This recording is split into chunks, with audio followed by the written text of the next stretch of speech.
Aquarius, hi, welcome to my channel. So today we have a reading for you, no particular subject. We're going to take an issue, something we know, something we don't know, recent past advice and potential outcome. At the end there will be an opportunity for an extended where we dive in deeper.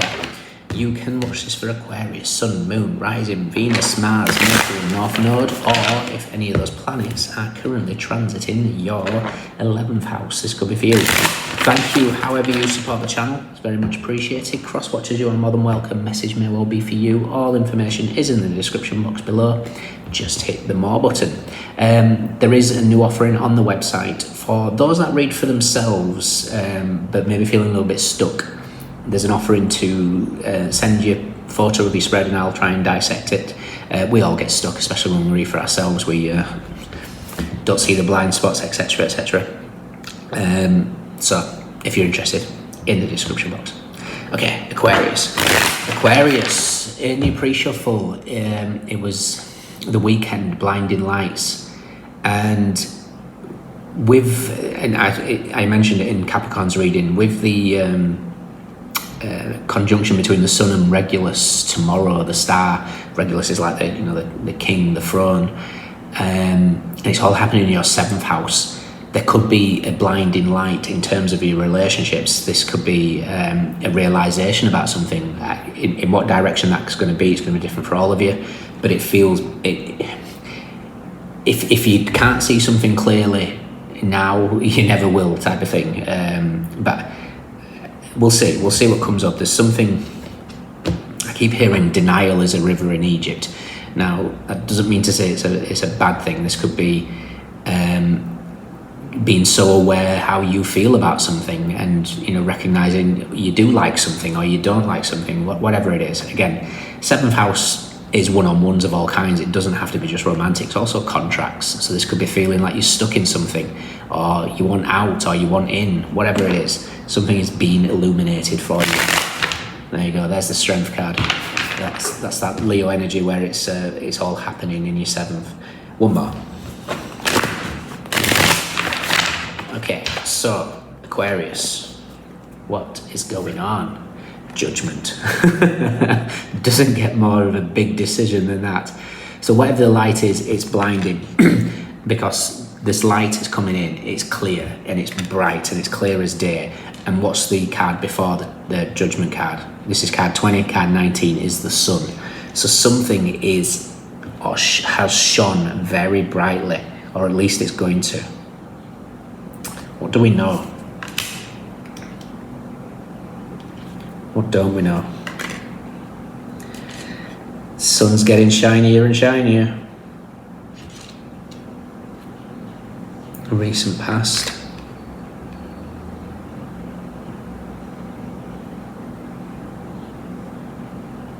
Advice.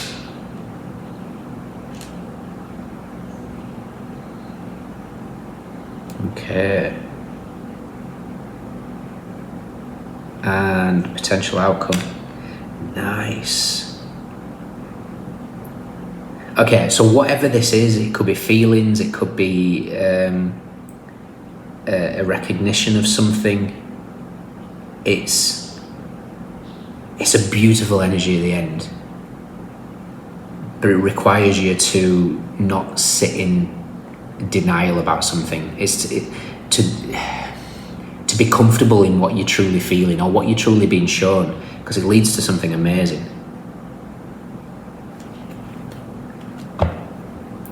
There's your truth, there's your clarity. Whatever it is, you cannot deny it anymore. So like I say, it could be any direction. It's going to be focused on relationships. Your outcome, I'm jumping ahead, is the Two of Cups. Two of Cups is Venus in Cancer. We're here now, Venus is in Cancer. So this is in your 11th house. So this could be how you feel about somebody. The 11th house is your friendship groups. Maybe recent past is the Four of Cups. Maybe this is feeling like something is more than friends. Who knows?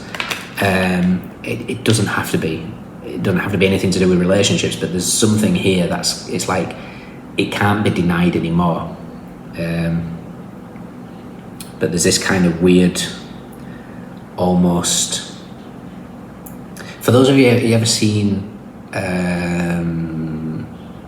oh God, what's the film called? Oh, Alicia Silverstone. Clueless. I was clueless there, wasn't I? When she realises how she feels about the what's he called? Ant-Man, Paul Rudd, and she realises she likes him, but then she doesn't know how to behave. She doesn't know how to act around. This is kind of like that. It's like there's a realization about something. Again, it doesn't have to be about relationships, but there's a blinding realization here, and it can't be denied any longer, which is quite interesting. So we've got judgment. What we're aware of is the King of Cups. Now the King of Cups is emotional maturity. King of Cups is 2 parts Scorpio, 1 part Shadow, Libra. 2 parts Scorpionic energy. You know, this is the positive aspects of Scorpio. Scorpio energy on the positives is being able to really be deep, intimate, and, you know, having that ability to pierce the soul just from a look. So that's the energy at play with this King of Cups. There's this energy of calmness of the King of Cups, where he knows himself. And again, don't get caught up in genders. This could be you and somebody's having a realization about you. This could be for a cross-watcher, who knows?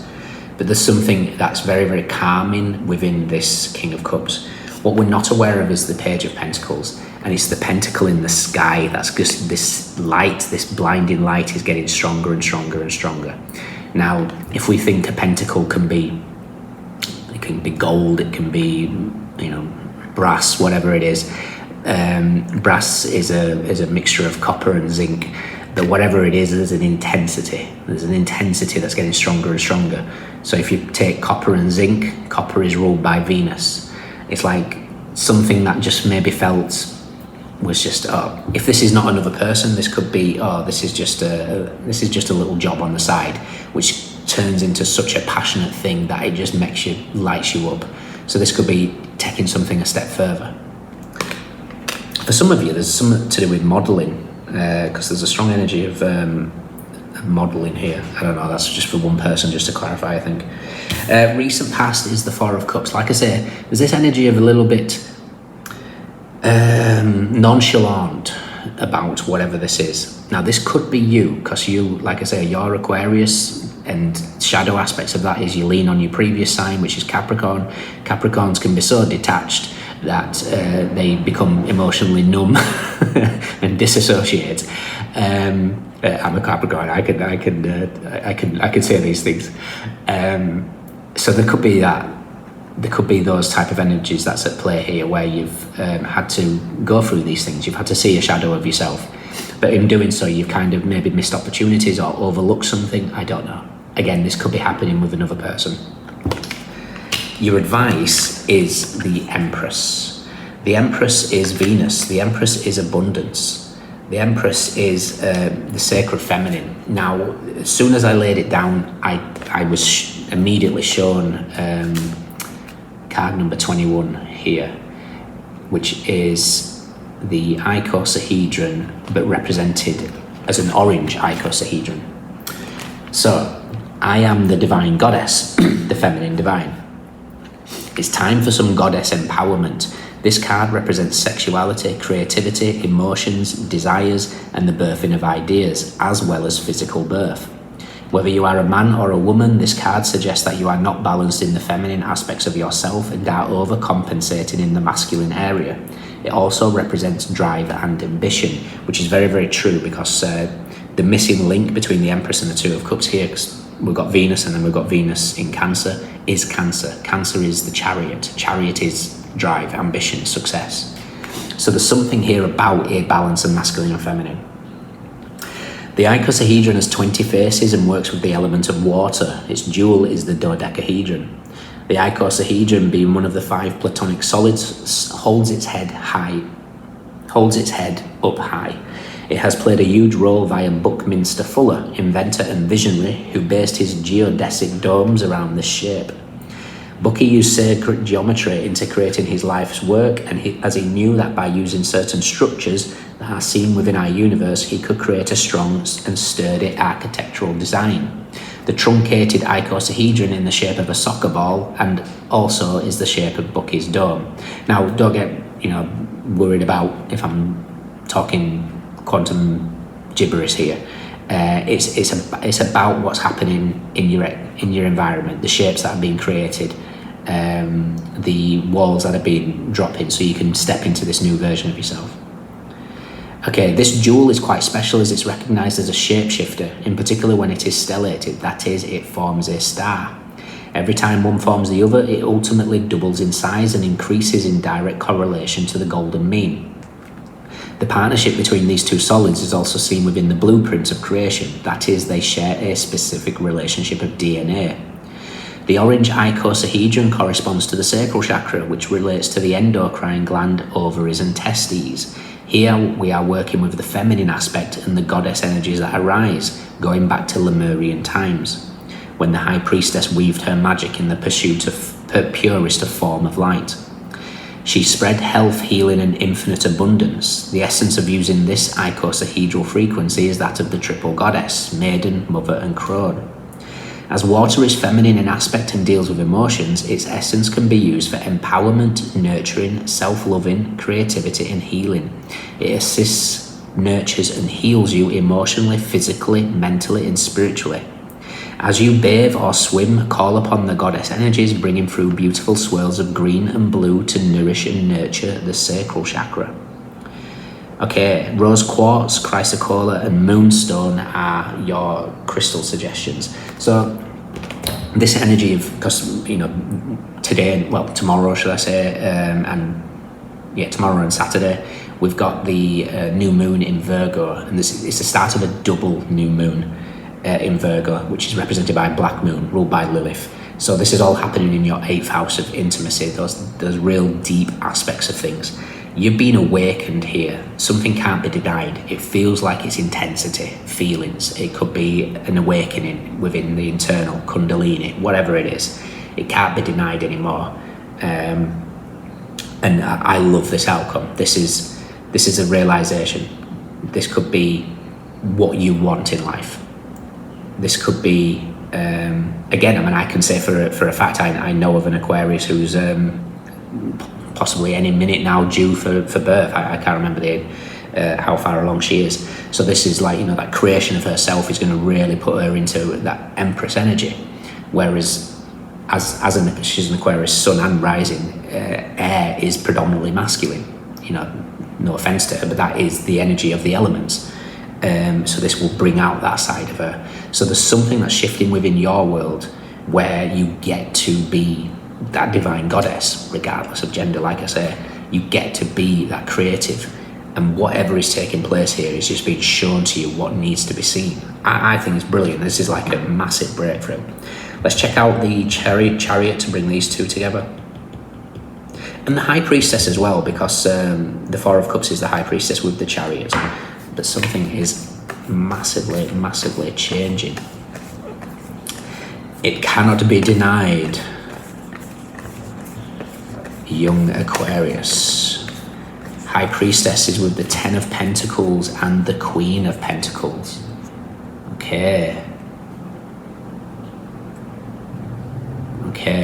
Okay, the High Priestess and the Queen of Pentacles does indicate there's something that is hidden that needs coming to light.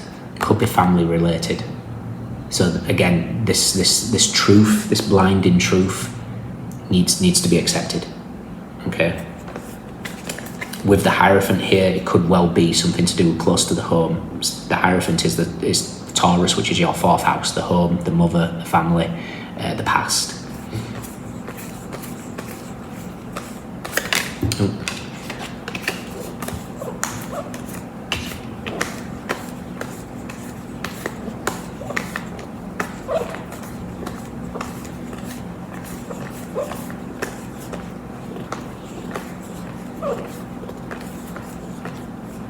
And as you get a look at that, you can't make it up. You guys are next to the sun and the moon and the 7 of Cups. So this is the Empress meets Death, which is Pluto, which is in your sign, And then we've been in the shadows, and now the blinding light is here. 18, 19, and then 20 with judgment. You're being shown something very clear. In fact, it's all happening in order. 17, 18, 19, 20.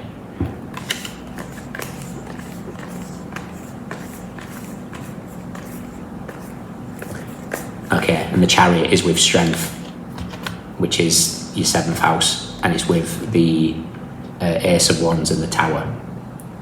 Something is coming, and it can't be denied.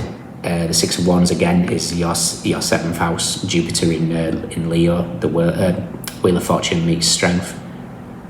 So something cannot be denied, and it's something to do with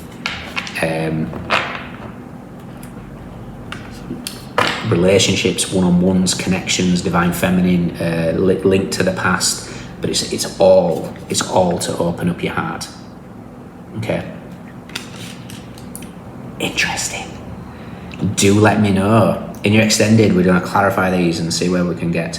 Did we see the High Priestess? We did, didn't we? Yeah, she was with the Queen of Pentacles. So yeah, we'll clarify these, see what we get.